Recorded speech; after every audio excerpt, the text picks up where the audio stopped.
Kontra ng mga kongresista ang sinabi ni dating Pangulong Rodrigo Duterte na papunta na umano sa pagiging diktador si Pangulong Ferdinand R. Marcos Jr. Yan ang ulat ni Mela Las Moras ng PTV Manila.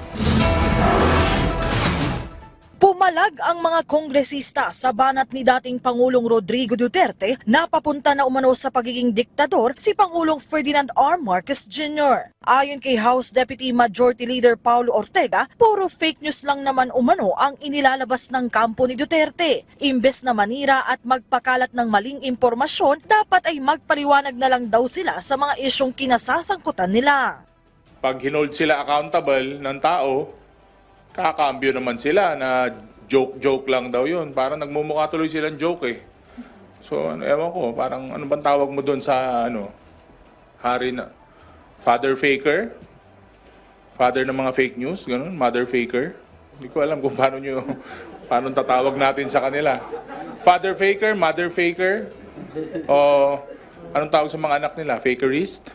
Kapwa naman iginiit ni na House Assistant Majority Leader Sia Alonto Adjong at Ernix Dionisio na kung tutuusin, kabaliktaran nga ng pagiging diktador ang katangian ng presidente. Mula sa kanyang panunungkulan hanggang sa pagtugon sa mga isyu, nananatili raw kasi ang kabaitan at diplomasya ng Pangulo. Diktador ba yung minumura ka?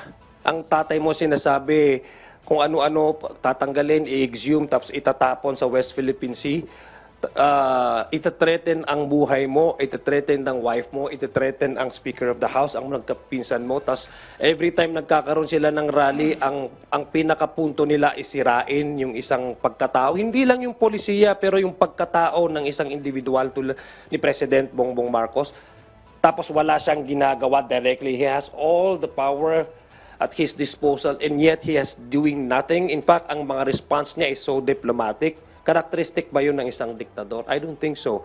Sa mga recent presidents ng bansa natin, I could easily say na si Pangulong Bongbong Marcos yata yung isa sa pinakamabait na eh. It's very far from being a dictator.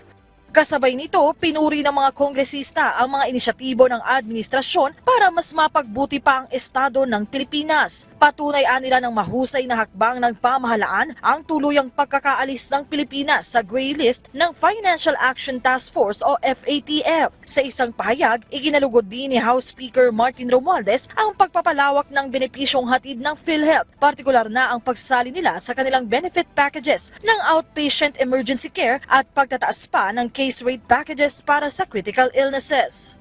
Pagtitiyak ng mga kongresista, kaisa sila ng administrasyon sa paghahatid ng mas magandang buhay para sa mga Pilipino. Mula sa PTV, Mela Las Moras para sa Balitang Pambansa.